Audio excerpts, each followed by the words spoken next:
tinha 21 escritos, das atuais Enéidas que temos. Elas são 54.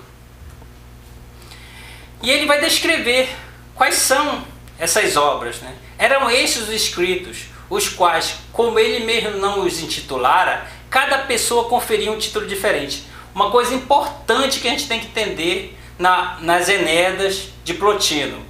E aqui o Porfírio acaba esclarecendo que o Plotino não dava títulos às Enéidas. Esse é o primeiro momento que a gente vai ver o Porfírio contar essa história. Mais à frente ele vai repetir isso mais uma vez. Tá? Então é importante. Os títulos que veremos nessa obra das Enéidas, eles não foram elaborados por Plotino. E esses títulos foram dados por Porfírio. Isso é importante, que eu vou mostrar para vocês. Quem tiver a oportunidade de ler as Enéidas, vai ver que muitas vezes o texto não está bem claro em relação ao título. Porque o título foi dado por outra pessoa. É importante lembrar isso. Então ele conta, os títulos que prevaleceram são os seguintes. Prevaleceram não, que ele criou, né? Os títulos e os inícios do tratado na apresentação cronológica nem sempre são os mesmos que os da apresentação sistemática. Então ele vai dizer como ele vai colocar. Porém também os inícios dos tratados para que seja facilmente reconhecível cada um dos tratados indicados. Mais uma vez, ele coloca o início do texto em relação ao título que ele criou. Curioso, né?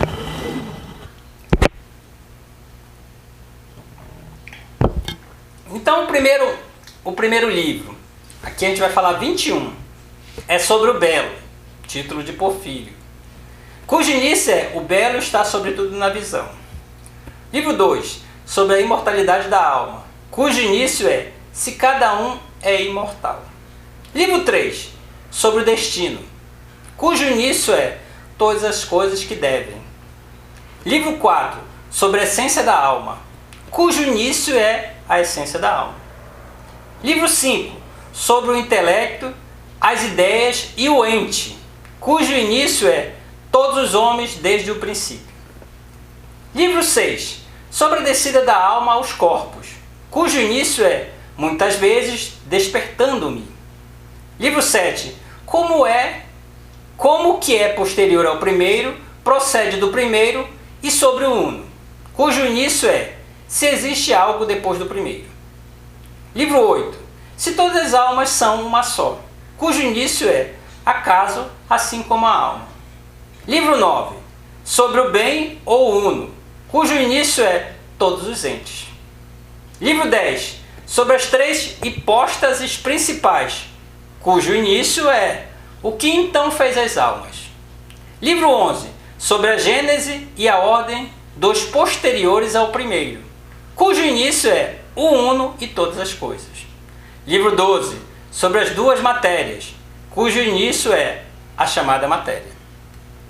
Livro 13, considerações diversas, cujo início é: o intelecto, diz ele, vê as ideias contidas. Livro 14, sobre o movimento circular, cujo início é: porque se movem em círculo. Livro 15, sobre o daimon que nos coube, cujo início é: as hipóstase 2. Livro 16, sobre o suicídio racional, cujo início é: não a deixarás para que não parta. Livro 17, sobre a qualidade, cujo início é: são o ente e a essência. Livro 18, se há ideias de coisas particulares, cujo início é: se também do particular. Livro 19, sobre as virtudes, cujo início é: como os males estão aqui. Livro 20, sobre a dialética, cujo início é: qual arte, método. Livro 21, o último dessa primeira fase, como se diz que a alma é intermediária entre a essência indivisível e a divisível, cujo início é: no cosmo inteligível. Portanto, esses 21 tratados, quando eu, Porfírio, reuni-me com ele pela primeira vez, encontrei escritos. Plotino estava então em seu 59º ano de vida. Continua Porfírio. Estive com ele nesse ano e nos outros 5 seguintes, ou seja, de 263 a 268 depois de Cristo. Pois eu, Porfírio, estava em Roma um pouco antes das comemorações decenais. Ele estava tentando lembrar, porque as comemorações decenais eram comemorações dos 10 anos do reinado de Galieno, que foi iniciado em 253 d.C. Quando Plotino veraneava ociosamente, e embora lecionasse informalmente nas reuniões, e com efeito, nesses 6 anos, visto que muitas indagações aconteciam nas reuniões, e que Amélio e eu rogávamos que escrevesse. Então ele escreveu. Ou seja, apesar dele veranear ociosamente, nas reuniões, Amélio e Porfírio rogava para que Plotino escrevesse. Com a insistência dos dois, ele escreve os tratados 22 e 23. Os dois são sobre por que o ente está inteiro, uno e idêntico em todas as partes. São 2 livros. O primeiro, 22, inicia-se com o acaso está a alma em todas as partes. E o 23, o início é o que é uno e idêntico em número. E logo em seguida ele escreve outros 2 tratados. Eu acho que a insistência dos dois fazia com que ele continuasse escrevendo. Então ele escreve o tratado 24, que mais uma vez o título é dado por Porfírio, né? Sobre o fato de que o que está além do ente não intelige, qual é inteligente primário e qual é o secundário, cujo início há um ser que intelige a outro e outro que intelige a si mesmo. E o tratado 25, o título é Outro sobre o que está em potência e o que está em ato, cujo início fala-se que algo está em potência. E depois, quer dizer, a insistência deles faz que ele escreva mais livros. Ele escreve o tratado 26, sobre a impassibilidade dos incorpóreos, cujo início dizendo que as sensações não são afecções. Ele continua sobre a alma. O livro 27 é sobre a alma 1, cujo início acerca da alma, todas as perplexidades devemos. O livro 28 é sobre a alma 2, cujo início que dirá então. Livro 29 é sobre a alma 3, ou sobre como vemos, cujo início uma vez que estabelecemos. E aí ele continua escrevendo, né? Acho que a insistência dos dois fez com que ele se empolgasse. Então ele escreve o livro 30 sobre a contemplação, cujo início se de início brincássemos. O livro 31 é sobre a beleza inteligível, cujo início como dizemos. O livro 32 é sobre o intelecto e que os inteligíveis não são exteriores ao intelecto, e sobre o bem, cujo início o intelecto, o verdadeiro intelecto. O livro 33 é contra os gnósticos, cujo início como, portanto, se revelou para nós. Um adendo a esse livro 33, eu li esse texto contra os gnósticos, e é nesse momento que a gente percebe que foi Porfírio que deu esses títulos. Porque o texto mesmo, ele não ataca diretamente os gnósticos. Ele ataca talvez a sua doutrina, o que eles acreditavam, mas em nenhum momento ele fala, olha, eu não concordo com os gnósticos, eu sou contra a doutrina dos gnósticos. Plotino tinha muito cuidado com isso. Portanto, a gente tem que tomar cuidado com os títulos. Os títulos foram dados por Porfírio. Então, número 34, sobre os números, cujo início acaso a multiplicidade. Número 35, como as coisas vistas a distâncias aparecem pequenas, cujo início será que as coisas distantes. Número 36, se a felicidade está na distensão do tempo, cujo início a felicidade. Número 37, sobre a fusão total, cujo início acerca da fusão total. Número 38, como a multiplicidade de ideias veio a existir sobre o bem, cujo início quando Deus enviou para o nascimento. Número 39, sobre o voluntário, cujo início acaso acerca dos deuses. Número 40, sobre o cosmos, cujo início dizendo que o cosmos sempre. Número 41, sobre a sensação e a memória, cujo início as sensações não são impressões. Número 42. Sobre os gêneros do ente 1, cujo início é sobre os entes, quantos e quais. Número 43. Sobre os gêneros do ente 2, cujo início é uma vez que, acerca dos chamados. Número 44. Os gêneros do ente 3, cujo início é acerca da essência, o que parece. Número 45. Sobre a eternidade do tempo, cujo início é a eternidade do tempo. Agora Porfírio vai explicar esses tratados. Esses tratados, 24, são todos os que escreveu no sexênio, nos 6 anos em que eu, Porfírio, estive ao seu lado, tomando os temas de problemas que surgiam, como mostrávamos através dos sumários de cada um dos tratados, sendo ao todo, com os 21 anteriores à nossa chegada, 45. Enquanto eu, Porfírio, estava na Sicília, pois para lá me retirei no 15º ano do reinado de Galeno, Plotino escreveu esses 5 tratados que me enviou. O tratado 46, um tratado muito belo, sobre a felicidade, cujo início é o bem viver e o ser feliz, um dos tratados mais belos de Plotino.